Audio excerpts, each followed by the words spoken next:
Cataclysme pour l'équipe de France. Au terme d'un match complètement fou, les Bleus ont été tenus en échec 3 buts partout par la Suisse avant de s'incliner lors de la séance de tir au but. Champions du monde en titre, les tricolores sont éliminés de l'Euro dès les huitièmes de finale. Positionnés en 3-4-1-2, les hommes de Deschamps livrent une timide entame de match, les deux équipes s'observent sans se créer de situation jusqu'au quart d'heure de jeu. Côté gauche, Zuber n'est pas attaqué par Pavard et a tout le temps d'ajuster un centre brossé pour Seferovic. L'attaquant de Benfica prend le dessus sur un Langlais complètement attentiste et catapulte alors le ballon de la tête au fond des filets. Menés à la surprise générale, les Bleus peinent à réagir et à déstabiliser le bloc compact de la Nati, la lourde frappe lointaine de Rabiot à la demi-heure de jeu étant la parfaite illustration du manque de solution. La première période se solde sur ce score de 1-0 sans la moindre frappe cadrée pour les tricolores. À la pause, l'Anglais cède sa place à Coman. Deschamps opte pour un 4-4-2, Kimpembe retrouve donc l'axe et c'est Rabiot qui occupe le poste de latéral gauche.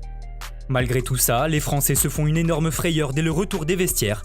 Zuber perfore côté gauche et obtient un penalty après s'être fait faucher par Pavard. Ricardo Rodriguez se présente face à Lloris et ouvre son pied gauche, mais le portier français se détend parfaitement au sol pour aller la chercher.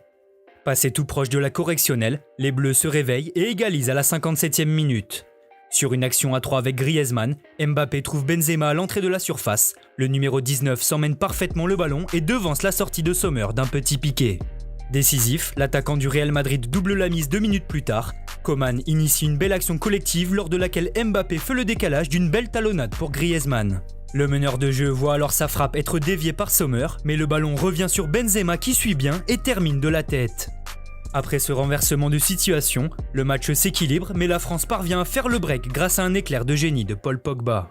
Trouvé plein axe, la pioche envoie une magnifique frappe enroulée du droit qui vient se loger dans la lucarne de Sommer. L'intérêt de la rencontre est très vite relancé puisqu'à 10 minutes du terme, Seferovic réduit la marque en reprenant de la tête un centre parfait de Mbabou. Et alors qu'on se dirigeait vers la fin de match, l'impensable arrive et la Suisse égalise à la 90e minute. Suite à un ballon perdu de Pogba dans l'entrejeu, Xhaka organise la contre-attaque et sert Gravanovic au plein axe. Fraîchement entré en jeu, l'attaquant crochette Kimpembe et enchaîne avec une frappe du droit petit filet pour égaliser. Le scénario de la rencontre est complètement dingue et sur la dernière action des Bleus, Kingsley Coman trouve la transversale de Sommer. Malchanceux sur ce coup-là, la France est poussée en prolongation par la Suisse. Dès le début, Yann Sommer s'illustre en claquant une demi-volée de Pavard, puis plus rien. Le rythme retombe nettement jusqu'à la 110e minute. Alerté par Pogba, Mbappé se retrouve dans la surface mais rate totalement sa frappe qui termine dans le petit filet. La France se procure une dernière situation sur une tête de Giroud finalement captée par Sommer. Incapables de se départager au terme de cette prolongation, les deux pays s'en vont se défier au tir au but.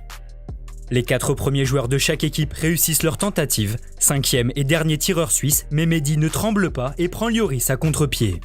C'est alors au tour de Kylian Mbappé. Le numéro 10 des Bleus s'élance et croise sa frappe à mi-hauteur. Parti du bon côté, Sommer repousse et envoie son pays en quart de finale. La désillusion est terrible pour les Bleus qui n'auront jamais réellement maîtrisé ce match et totalement convaincus lors de cet Euro. Dans les tops de la rencontre, on retrouve inévitablement le héros Yann Sommer. Plusieurs fois décisif dans le match, le portier de Gladbach l'a une nouvelle fois été lors de la séance de tir au but. Côté français, Benzema a failli jouer les sauveurs. Très peu trouvé dans le premier acte, l'attaquant français s'est réveillé pour inscrire ses 30e et 31e buts en sélection. Lui aussi auteur d'un doublé, Seferovic a été précieux dans le jeu en servant de point d'appui à ses coéquipiers.